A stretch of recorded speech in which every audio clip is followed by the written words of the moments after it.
ವರ್ಷದ ಸಂಬಂಧಪಟ್ಟಂತೆ ಈಗಾಗಲೇ ನಾವೆಲ್ಲ ರೀತಿಯ ಬಂದೋಬಸ್ತಿಗೆ ಕೂಡ ವ್ಯವಸ್ಥೆಯನ್ನು ಮಾಡಿಕೊಂಡಿದ್ದೇವೆ. ಅದಲ್ಲದೆ ನಮ್ಮ ಈಗಾಗಲೇ ಸುಮಾರು 10 ದಿನಗಳಿಂದ ನಮ್ಮ ಜಿಲ್ಲೆಯಾದ್ಯಂತ ಹೆಚ್ಚು IMV ಮೋಟಾರು ಕಾಯ್ದೆಯಡಿ ಪ್ರಕರಣಗಳನ್ನು ದಾಖಲು ಮಾಡುವಂಥದ್ದು ಅಥವಾ NDPS ಕನ್ಸಂಪ್ಷನ್ ಯಾರು ಮಾಡ್ತಾ ಇದ್ದಾರೆ ಅಥವಾ ಪೊಸಿಷನ್ ಏನಾದರೂ ಇದೆಯಾ ಅದರ ಸಂಬಂಧ ಪ್ರಕರಣ ಮಾಡ್ತಾ ಇದ್ದೇವೆ. ಅದಲ್ಲದೆ ಎಲ್ಲ ಕಡೆ ಈಗ ನೈಟ್ ಅಲ್ಲಿ ನಾವು ಇದು ಡ್ರಂಕ್ ಆ್ಯಂಡ್ ಡ್ರೈವ್ ಕೇಸಸನ್ನು ಕೂಡ ಮಾಡ್ತಾ ಇದ್ದೇವೆ ಈ ಹೊಸ ವರ್ಷಾಚರಣೆಯ ಸಂದರ್ಭ ಬರೋಕ್ಕಿಂತ ಮುಂಚೆ. ಅದಲ್ಲದೆ ಎಲ್ಲ ಕಡೆ ಚೆಕ್ ಪೋಸ್ಟನ್ನು ಕೂಡ ಹಾಕ್ಕೊಂಡಿದ್ದೇವೆ. ಆ ದಿವಸ ನೈಟಲ್ಲಿ ಎಲ್ಲೆಲ್ಲಿ ಪಿಕೆಟಿಂಗ್ ಪಾಯಿಂಟ್ಸ್ ಬೇಕು ಹಾಕ್ಕೊಳ್ತಾರೆ, ನೈಟ್ ಪೂರ್ತಿ ರೌಂಡ್ಸಲ್ಲಿ ಕೂಡ ಇರ್ತಾರೆ. ಅದಲ್ಲದೆ ಯಾರು ಡ್ರಂಕ್ ಆ್ಯಂಡ್ ಡ್ರೈವ್ ಮಾಡಿ ವಾಹನ ಚಲಾವಣೆ ಮಾಡ್ತಾ ಇರ್ತಾರೆ ಅವ್ರ ಮೇಲೆ ಹೆಚ್ಚಿನ ನಿಗಾ ವಹಿಸುವಂಥದ್ದು, ಅಥವಾ ಯಾರು ಕೂಡ ಹೆಚ್ಚಾಗಿ ಸ್ಪೀಡಾಗಿ ಹೋಗಿ ತಮ್ಮ ಪ್ರಾಣಕ್ಕೆ ಅಪಾಯವನ್ನು ಆಗಬಾರ್ದು ಅನ್ನೋ ನಿಟ್ಟಿನಲ್ಲಿ ಆಗಿರ್ಬೋದು, ಟ್ರಿಬಲ್ ರೈಡ್ ಮಾಡ್ಕೊಂಡು ಹೋಗುವಂಥದ್ದು, ವೀಲಿಂಗ್ ಮಾಡ್ಕೊಂಡು ಹೋಗುವಂಥದ್ದು, ಇದೆಲ್ಲದರ ಮೇಲೆ ನಿಗಾ ವಹಿಸಿದ್ದೇವೆ.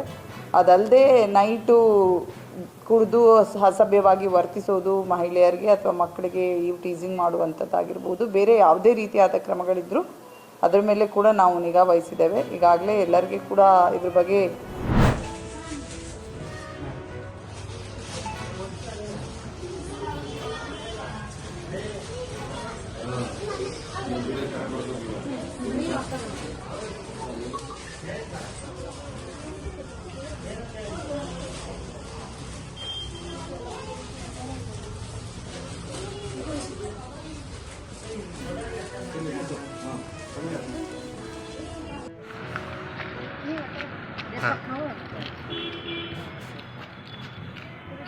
ಹಾಂ ಕೊಡೋರಿ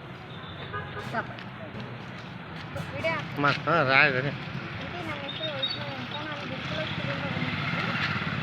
ನಮ್ಮ ಸ್ಕೂಲಲ್ಲಿ ಈ ಥರ ಸೇವಾ ಫೌಂಡೇಶನ್ ಅಂತ ಮಾಡ್ತಾರೆ. ತಿಂಗಳ ಅಮೌಂಟ್ ಜೋಡಿಸಿ ಈ ಥರ ಬಡವರಿಗೆ ಸೊಪ್ಪು ತಂದು ಕೊಡ್ತಾರೆ. ಆಮೇಲೆ ನಮ್ಮ ಸ್ಕೂಲ್ ನಾವು ಗುರುಕುಲ ಸ್ಕೂಲ್ ವತಿಯಿಂದ ಬಂದಿದ್ದೀವಿ. ಈ ಪುಟ್ಟ ಹುಡುಗ ಇದನ್ನೆಲ್ಲ ಈ ಹುಡುಗನ ಸ್ಕೂಲ್ ವತಿಯಿಂದ ಬಂದಿದ್ದೀವಿ. ಇದು ಅವರೇ ನಿಮಗೆ ಕೊಡ್ತಾ ಇರೋದು. ಯಾಕಂದ್ರೆ ಅಲ್ಲಪ್ಪ, ನಮಸ್ಕಾರ ಮೇಡಮ್. ನಮಸ್ಕಾರ ಮೇಡಮ್. ಎಲ್ಲ ವಾಹನ ಒಳ್ಳೇದು ಮಾಡಿ ನಿಮ್ಮ ಶಾಲೆಗೆ ಒಳ್ಳೇದು ಮಾಡಲ್ಲ.